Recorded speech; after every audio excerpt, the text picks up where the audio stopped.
inaugurate this new promotional program, I suppose, for our public transport system. Alam nyo kasi,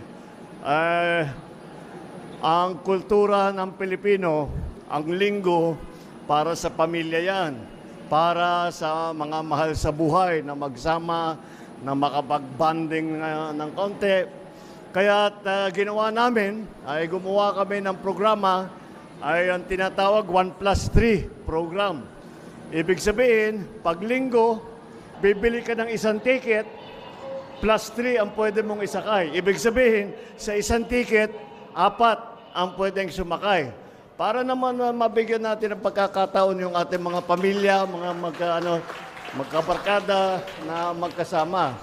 Pero kami, lumampas kami doon sa 1+3, kaya si Congressman Sandro nagbayad ng sarili ng ticket. Pero yun ang aming, sana naman, mabigyan natin ng pagkakataon ang ating mga kababayan na maramdaman nila yung linggo. Kasi alam naman namin na napakahirap ng oras ng commuter. At madalas nating marinig, wala na kaming oras para sa pamilya.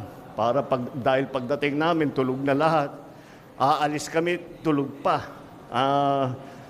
Kaya naman, sinasabi namin, bigyan natin ng chance naman na magsama na hindi additional, hindi may dagdag na pagbayad para lang makasama ang inyong pamilya.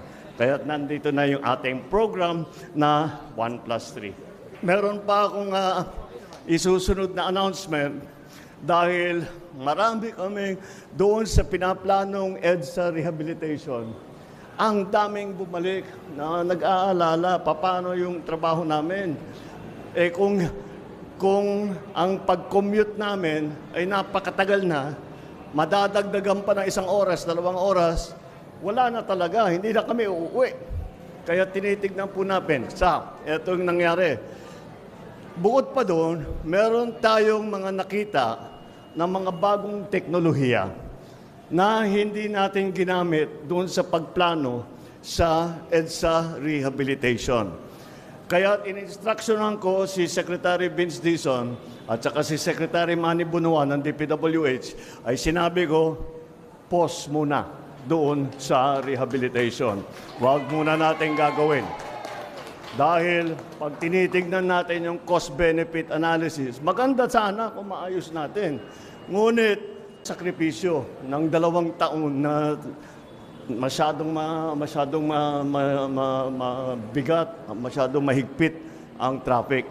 Kaya pause na muna yan at sabi ko sa kanila, bigyan natin ang sarili natin ng 1 buwan. Pag-aralan natin itong mga bagong teknolohiya na nakikita natin, pag-aralan natin, gumawa tayo ng magandang plano, baka naman, imbis na 2 taon, magawa natin sa 6 na buwan, magawa natin sa 1 taon, whatever it is. Tingnan natin kung anong available sa atin. Pero sa ngayon, maliwanag na napakarami ang mahihirapan pagka tinuloy natin yung EDSA rehabilitation.